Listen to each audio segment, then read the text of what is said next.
राज ठाकरे आणि उद्धव ठाकरे हे राजकारणात दुरावलेले दोन बंधू सध्या एकत्र येण्याच्या चर्चा आहेत। दोन्ही भाऊ त्या चर्चांना गेले 3-4 महिने नीट खत पाणी सुद्धा देत आहेत।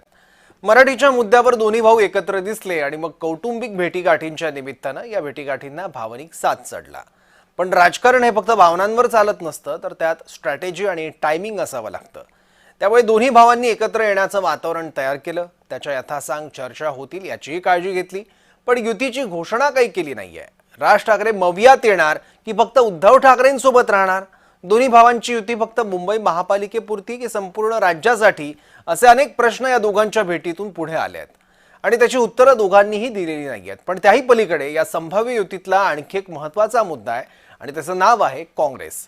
धर्मनिरपेक्षता ही भूमिका असणारा हा पक्ष हिंदुत्ववादी भूमिका घेणाऱ्या राज ठाकरेंसोबत जाणार का, हा या चर्चांमधला सगळ्यात महत्त्वाचा प्रश्न।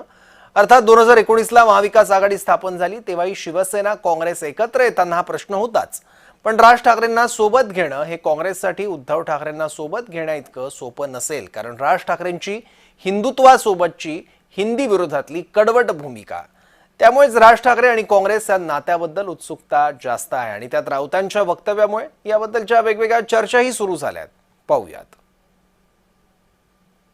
स्वतः राज ठाकरे यांची इच्छा आहे महाविकास आघाडीतला घटक पक्ष असलेला काँग्रेसला सुद्धा सोबत घेणं गरजेचं आहे।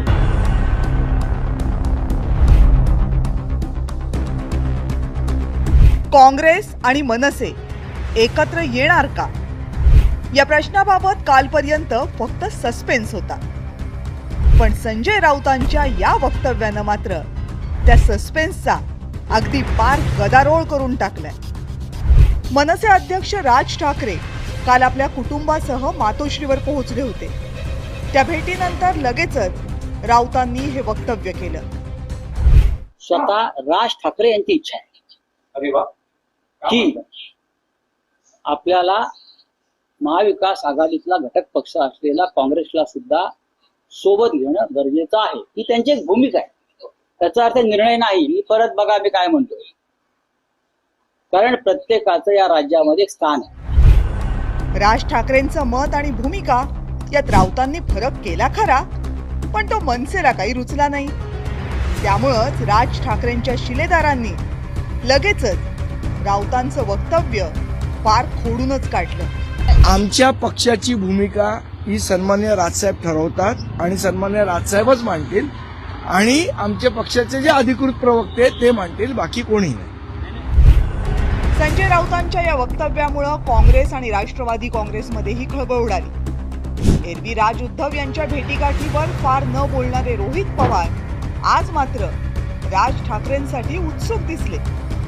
आता मनसे जर महाविकास आघाडीमध्ये यायला इच्छुक असेल आणि सर्व मोठ्या नेत्यांनी जर ठरवलं, तर मला असं वाटतं की जसं कॉमन मिनिमम प्रोग्राम हा महाविकास आघाडीच्या काळामध्ये झाला होता, तसा मनसेच्या बाबतीत सुद्धा कॉमन मिनिमम प्रोग्राम हा जर झाला आणि जर काँग्रेस आणि इतर पक्षांनी त्याला सहमती दिली तर एकत्रित येऊ सुद्धा शकतात। पण ही फक्त सुरुवात आहे, येत्या काळामध्ये काय होते आपल्याला बघावं लागेल। बिहारच्या निवडणुका जाहीर झालेल्या असताना राज ठाकरेंशी नाव जोडलं जाणं हे काँग्रेसला जमेल का, हा प्रश्न राऊतांचं वक्तव्य ऐकलेल्या प्रत्येकाच्या मनात डोकावलाच। हमने एमएनएस के साथ हमारा कोई अलायंस नहीं है, हमने इसके बारे में बात भी नहीं किया है, हमसे कोई भी बोला भी नहीं इसके बारे में। हमारे महायुति में, हमारे महाविकास आघाड़ी में कांग्रेस है, एनसीपी है और यूबीटी है, और कोई पार्टी के शामिल करने का कोई बातचीत नहीं हुआ है।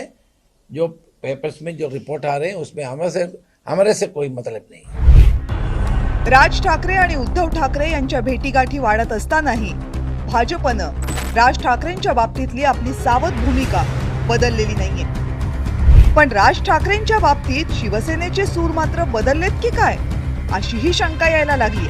भोंग्या विरोधात राज ठाकरे यांनी अतिशय आक्रमक भूमिका घेतली, त्यामुळे अशा पद्धतीची आक्रमक हिंदुत्ववादी भूमिका घेणारे राज ठाकरे हे काँग्रेसला चालतील का?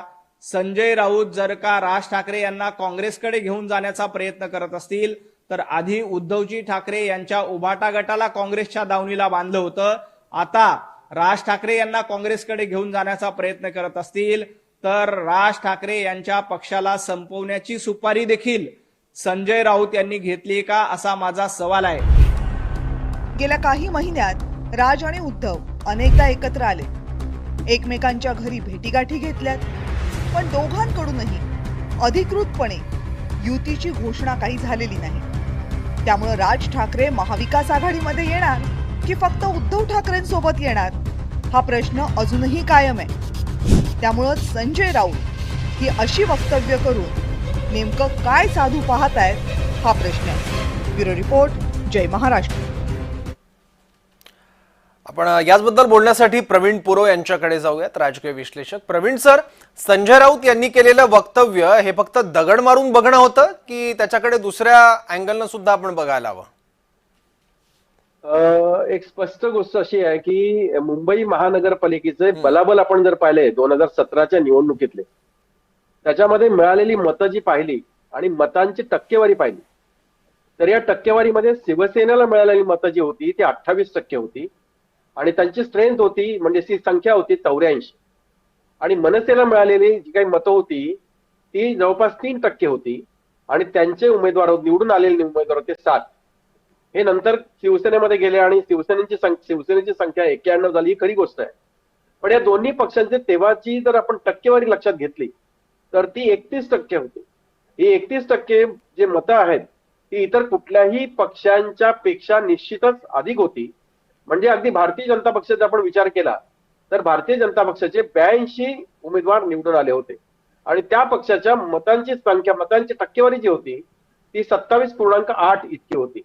म्हणजे ही जी स्ट्रेंथ आपण जर पाहिली, ही जी मतांची टक्केवारी जर पाहिली, तर शिवसेना आणि मनसे एकत्र आले तर त्यांना गेल्या निवडणुकीमध्ये 105 जागा मिळू शकल्या असत्या.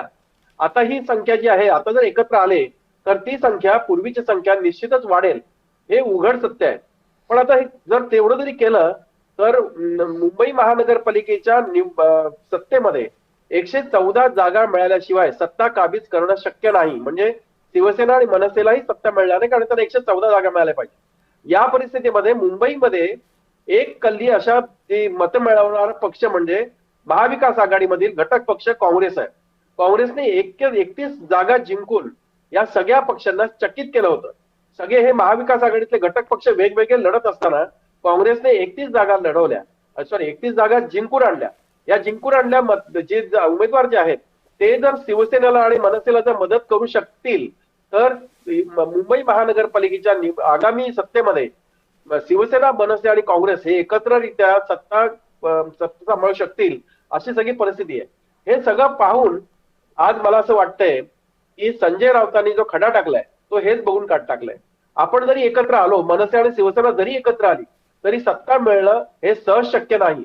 म्हणजे भारतीय जनता पक्षाने ज्या पद्धतीने गती घेतली आतापर्यंतच्या कामांमध्ये किंवा विकासाच्या कामांमध्ये, म्हणजे एकनाथ शिंदे असतील किंवा अजित पवार असतील, यांच्या 2 पक्षांना बरोबर घेऊन मुंबई महानगरपालिकेच्या निवडणुकीच्या निमित्तानं जी काय विकास कामं सुरू आहेत, या विकास कामांचा फटका शिवसेना आणि मनसेला होण्याची शक्यता लक्षात घेऊन आज संजय राऊतांनी हा खडा टाकला असावा, जेणेकरून जर काँग्रेसकडून जर सहकार्य मिळालं आणि तिन्ही पक्ष म्हणजे राज ठाकरे, उद्धव ठाकरे आणि काँग्रेस हे जर तिन्ही पक्ष एकत्र आले तर भारतीय जनता पक्षाला त्यात खूप अडचणीची ही निवडणूक जाऊ शकते.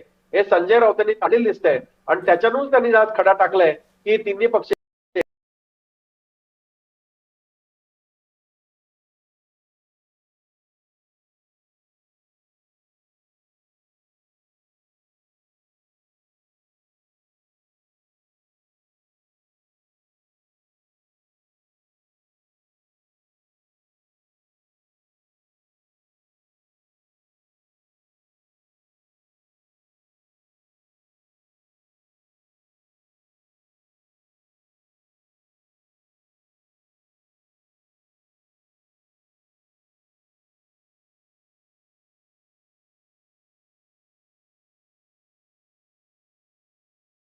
चांगलं ठाऊक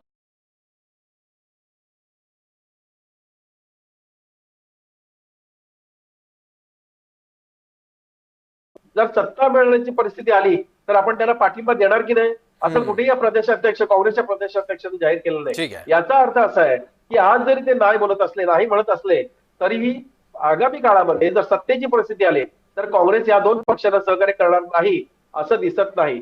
याच्यात हेच लक्षात घेऊन संजय राऊतांनी ठीक आहे. आज ही जी काही भूमिका घेतली आहे या सत्तेसाठी संजय राऊतांनी टाकलेला हा खडा म्हणता येईल. बरोबर. खूप महत्वाची गोष्ट तुम्ही सोप्या भाषेत समजावून सांगितली. धन्यवाद सर आपल्या विश्लेषणाबद्दल.